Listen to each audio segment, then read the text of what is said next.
मैथिली दुल्हन। इसके मनमोहक गीत जरूर सुने। यदि अच्छा लगा तो चैनल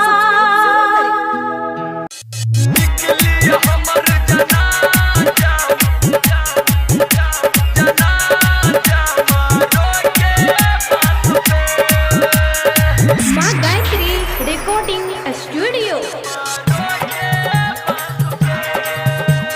धोखे लात गई है जन हमरा लाश पे, निकली हमर जनाजा मारो के बास पे, निकली हमर जनाजा मारो के बास पे।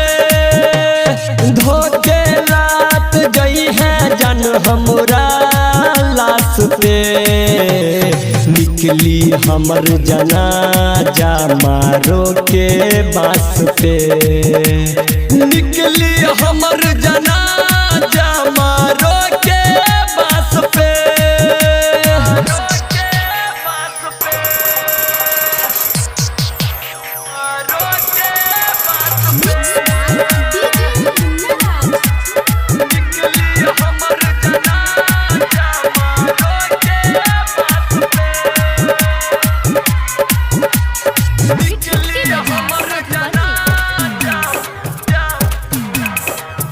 तू ससुरा जग सजे में पियवा के सेज हो, हम तड़प तड़प के कानेब हमर कुहकी करेज हो, हमर कुहकी करेज हो।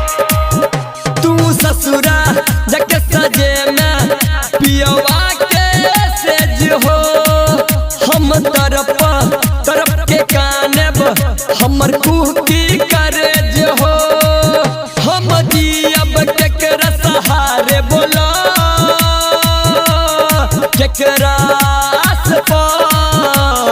धोखे लात जोई है जन हमरा लाश पे, निकली हमर जनाजा मारो के बास पे, निकली हमर जनाजा मारो के बास पे।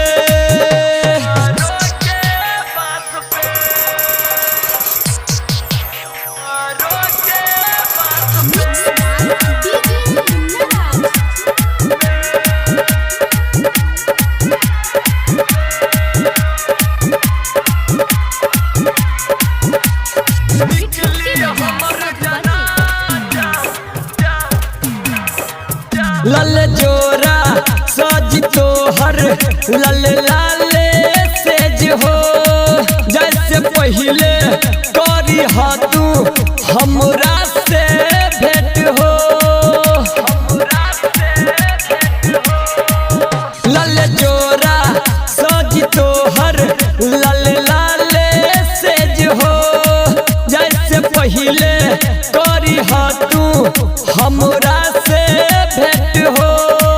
सत्यम के कही के आखिरी विदा संजय के बोल पे, धोखे लात जोई है जन हमरा लाश पे, निकली हमर जनाजा मारो के बास पे, निकली हमर जना